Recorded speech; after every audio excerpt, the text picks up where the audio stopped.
Hello guys, ഇന്നത്തെ video എന്ന് പറഞ്ഞു കഴിഞ്ഞാൽ ഫേമസ് ആയിക്കൊണ്ടിരിക്കുന്ന ഒരു മൂവിയുടെ റിവ്യൂ അല്ല, ജസ്റ്റ് ഒരു ചെറിയ എൻ്റെ ഒരു ഒപ്പീനിയൻ എന്താണെന്ന് പറഞ്ഞു കഴിഞ്ഞാൽ ഞാൻ കണ്ടിട്ട് എനിക്ക് എങ്ങനെ തോന്നി. വാഴ 2 ആണ് കേട്ടോ മൂവിയുടെ പേര്. അപ്പോൾ എനിക്കെന്ത് തോന്നി എന്നുള്ളത് ഞാൻ ജസ്റ്റ് നിങ്ങളുടെ അടുത്ത് പറയാനാണ്.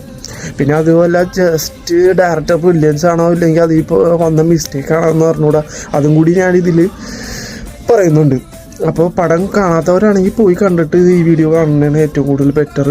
പടം കണ്ടവരാണെങ്കിൽ ജസ്റ്റ് നിങ്ങൾക്ക് ഇങ്ങനെ തോന്നിയോ എന്നൊന്ന് ജസ്റ്റ് ഒന്ന് കമൻറ്റ് ചെയ്യണതാണ് ഏറ്റവും അതും നല്ലതാണ്. എന്താണെന്ന് പറഞ്ഞു കഴിഞ്ഞാൽ ചിലപ്പോൾ ഇനി എൻ്റെ മിസ്റ്റേക്ക് ആണോ ഇല്ലെങ്കിൽ ഡയറക്ടറിൻ്റെ മിസ്റ്റേക്ക് ആണോ ഇല്ലെങ്കിൽ ഡയറക്ടർ ബ്രില്യൻസ് ആണോ എന്ന് പറഞ്ഞുകൂടാ. കാര്യം എന്താണെന്ന് പറഞ്ഞു കഴിഞ്ഞാൽ വിനായകൻ എന്ന് പറഞ്ഞ ക്യാരക്ടർ, ആശുറിൻ്റെ ഫ്രണ്ട് വിനായകൻ എന്ന് പറഞ്ഞ ക്യാരക്ടർ ഇപ്പോൾ UK പോയി കഴിഞ്ഞിട്ട് പനി പിടിച്ചെടുക്കുന്ന ഒരു സീനുണ്ട്. പനി പിടിച്ചെടുക്കുമ്പോൾ ശരിക്കും അവൻ ഹോസ്പിറ്റലിൽ പോയി ഒരു സ്ഥലത്ത് ഇരിക്കുകയാണ്, ഇരുന്ന് അങ്ങനെ കിടന്നു പോകും. അപ്പോൾ ആ ടൈമിൽ ശരിക്കും അലനെ വിളിക്കുന്നുണ്ട്. അലനെ അപ്പം മെഡിസിൻ മേടിച്ച് എവിടെ നിന്ന് ഒപ്പിച്ച് കൊണ്ടുവരാമെന്ന് പറയുന്നുണ്ട്. ഈ പെട്ടെന്ന് കൊണ്ടുവരാമെന്ന് പറഞ്ഞിട്ടാണ് അവൻ പനി പിടിച്ചിരിക്കുന്നതാണ്. അപ്പോൾ ആ ടൈമിൽ ശരിക്കും വിനായകൻ മെഡിസിൻ ഒരാളിൽ നിന്ന് മേടിക്കുന്നുണ്ട്. എന്നിട്ട് അവൻ അവിടെ വെയിറ്റ് ചെയ്തിരിക്കാനാണ്.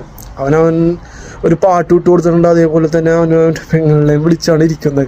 മെഡിസിൻ കൊടുക്കുന്ന സീനൊന്നും കണ്ടിട്ടില്ല. അപ്പോൾ ഇത് എനിക്ക് മാത്രമാണോ തോന്നിയതെന്ന് പറഞ്ഞൂടാ. ഇപ്പോൾ നിങ്ങൾക്കും അങ്ങനെ തോന്നിയിട്ടുണ്ടെങ്കിൽ നിങ്ങൾ അഭിപ്രായം കമൻറ്റിൽ പറയുക.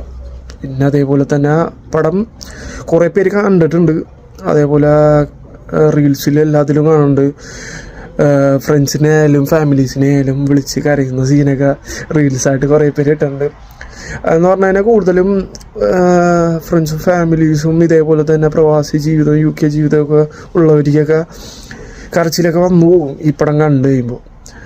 പിന്നെ അതേപോലെ പടം ടോട്ടലി പറയാനാണെങ്കിൽ BGM മ്യൂസിക്കും കുറേ കൊണ്ടുവന്നിട്ടുണ്ട്. അതെന്ന് പറഞ്ഞാൽ സാധാരണ വാഴയിൽ ഇതിൽ ഇത്രയും വന്നിട്ടില്ലെങ്കിലും അതിനെക്കാട്ടി കുറച്ച് ഹൈയിലാണ് BGM മ്യൂസിക്കും കൊണ്ടുവന്നേക്കണത്. കൊള്ളാം. പിന്നെ ഇവരുടെ അഭിനയം ടോട്ടലി പറഞ്ഞു കഴിഞ്ഞാൽ ഇവരെങ്ങനെയാണോ റീൽസ് ചെയ്യുന്നത് അതേപോലെ തന്നെ ഇതിനും വെച്ചിട്ടുണ്ടായിരുന്നെന്ന് പറഞ്ഞാൽ ആൾക്കാർക്ക് ഒരു വൃത്തികേട് തോന്നൂല. നല്ലപോലെ അവരുടെ രീതിയിൽ അവർ അഭിനയിച്ച് വെച്ചിട്ടുണ്ട് എന്നാണ് എനിക്ക് തോന്നിയത്. ടോട്ടലി പടം കൊള്ളാം.